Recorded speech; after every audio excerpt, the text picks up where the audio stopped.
Share बाजार में निवेश जोखिमों के अधीन है। इस वीडियो में दी गई जानकारी केवल एजुकेशन पर्पस के लिए है। मैं कोई सेबी रजिस्टर्ड एडवाइजर नहीं हूँ। निवेश से पहले अपने वित्तीय सलाहकार से सलाह जरूर लें या अपनी रिसर्च खुद करें। लाइव में हम बात करने वाले हैं सिप्ला के Q1 FY27 अर्निंग्स की। सच कहूं तो ये क्वार्टर कंपनी के लिए एक बहुत बड़ा गेम चेंजर साबित हुआ है। तो चलिए बिना टाइम वेस्ट किए सीधा नंबर्स में उतरते हैं और देखते हैं कि इस रिकॉर्ड ब्रेकिंग क्वार्टर के पीछे असली जादू क्या है। सबसे पहले जरा इस हेडलाइन फिगर पर नजर डालिए, 7,119 करोड़ रुपए। ये कोई छोटा मोटा अमाउंट नहीं है, ये कंपनी की हिस्ट्री का अब तक का हाईएस्ट क्वार्टरली रेवेन्यू है। और यकीन मानिए यही वो नंबर है जो आज के हमारे पूरे एनालिसिस का बेस सेट करता है। अगर हम इस जंप को विजुअलाइज करें तो पिछले साल यानी Q1 FY26 में ये 6,957 करोड़ था और अब 7,119 करोड़।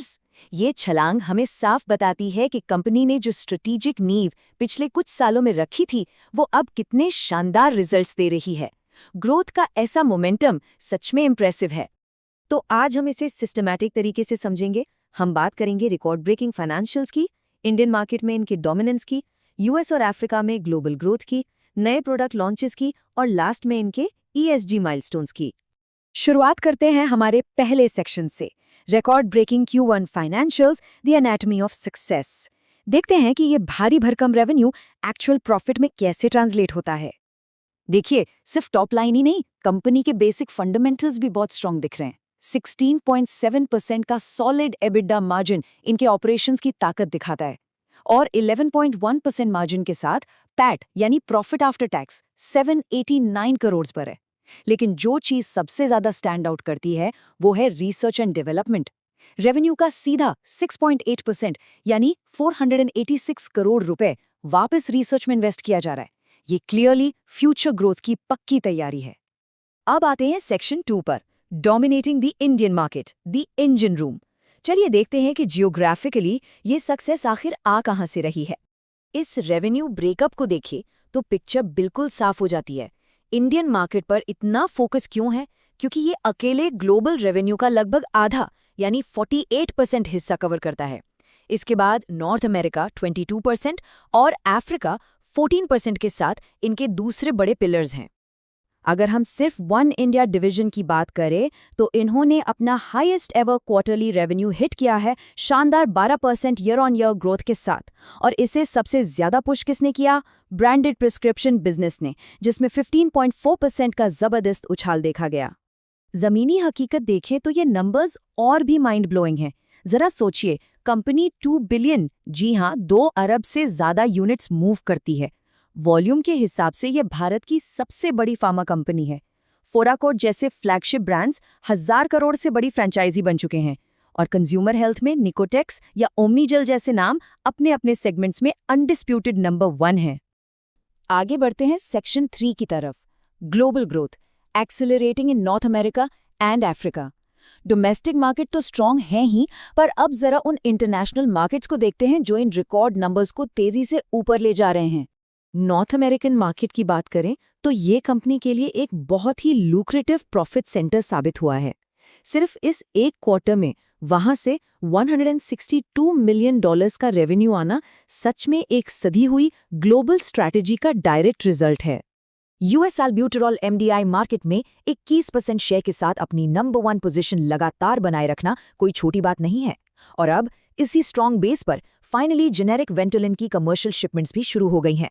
ये लॉन्च आने वाले टाइम में वॉल्यूम और रेवेन्यू दोनों के लिए एक बहुत बड़ा गेम चेंजर साबित होने वाला है। अब अगर साउथ अफ्रीका के प्राइवेट बिजनेस पर नजर डालें तो वो ओवरऑल मार्केट ग्रोथ को काफी तेजी से पीछे छोड़ रहे हैं। सिर्फ प्रिस्क्रिप्शन सेगमेंट में इनका 9.8% का सर्ज देखिए, जबकि पूरे मार्केट की ग्रोथ सिर्फ 6.9% थी। ये वहां इनकी जबरदस्त पकड़ को दिखाता है। Moving on to section 4, strategic new product launches, the pipeline of tomorrow. Past performance तो हमने देख ली, पर असली कहानी तो फ्यूचर पाइपलाइन में छुपी है। MD और ग्लोबल CEO अचिन गुप्ता ने अर्निंग्स कॉल में बिल्कुल सही कहा था। उन्होंने जोर देकर कहा कि ये ग्रोथ कोई तुक्का नहीं है, बल्कि हमारे बिजनेस के रिजिलियंट और डाइवर्सिफाइड फंडामेंटल्स पर बनी है। ये एक ऐसा स्टेटमेंट है जो दिखाता है कि ये ग्रोथ लॉन्ग टर्म तक सस्टेन करने वाली है। और ये एग्जीक्यूटिव स्ट्रैटेजी हमें सीधा इन नए टारगेटेड थेरेपीज के रोल आउट में दिखती है, चाहे वो एली लिली के साथ ओबेसिटी सेगमेंट में यूरोपिक का लॉन्च हो, रेस्पिरेटरी के लिए ड्यूलिन सिंक्रोबीड हो, या फिर इम्यूनोलॉजी और नेजल हाइजीन के नए प्रोडक्ट्स। ये बिल्कुल क्लियर है कि कंपनी क्रॉनिक और वेलनेस सेगमेंट्स में पेशेंट्स की बदलती ज़रूरतों को पूरा करने के लिए पूरी तरह से तैयार है। फाइनली आते हैं अपने लास्ट सेक्शन पर, बियॉन्ड प्रॉफिट ESG माइलस्टोन्स, क्योंकि इतनी बड़ी फाइनेंशियल ग्रोथ बिना सस्टेनेबिलिटी और कॉर्पोरेट रिस्पॉन्सिबिलिटी के बिल्कुल अधूरी है। यहाँ हमारे सामने फ्यूचर एनवायरमेंटल गोल्स का एक बहुत ही क्लियर रोड मैप है। जुलाई 2026 तक इंडिया मैन्युफैक्चरिंग के लिए CMM सर्टिफिकेशन और मार्च 2027 तक ओवरसीज साइट्स पर zero waste to landfill achieve करना। ये सारे टारगेट्स दिखाते हैं कि ग्लोबल लेवल पर सस्टेनेबिलिटी को कितनी सीरियसली लिया जा रहा है। और ध्यान देने वाली बात यह है कि सिर्फ एनवायरनमेंट ही नहीं, ग्रोथ कंपनी के कल्चर के अंदर भी हो रही है। सिप्ला लीडरशिप ग्रुप में महिलाओं का रिप्रेजेंटेशन 20% या उससे ऊपर ले जाने का जो गोल सेट किया गया है, वो डाइवर्सिटी और इंक्लूजन की तरफ एक बहुत ही प्रोग्रेसिव और ज़रूरी कदम है। तो इन सब चीज़ों को देखने के बाद एक बहुत ही इंटरेस्टिंग सवाल सामने आता है। एक तरफ इतना हावी डोमेस्टिक इंजन, भारी इंटरनेशनल एक्सपेंशन और फ्यूचर के लिए एक तेजी से इवॉल्व होती पाइपलाइन, तो अब दुनिया का वो कौन सा अगला बड़ा मार्केट होगा जो स्केल के इस बेजोड़ ब्लूप्रिंट का एक्सपीरियंस करेगा? ये एक ऐसा सवाल है जो सच में सोचने पर मजबूर करता है। ये था आज का डिटेल एनालिसिस। अगर आपको वीडियो पसंद आती है तो हमारे चैनल को अभी सब्सक्राइब करके लाइक बटन दबाना ना भूलें। अगला एनालिसिस आपको किस स्टॉक पर चाहिए हमें कमेंट बॉक्स में जरूर बताएं।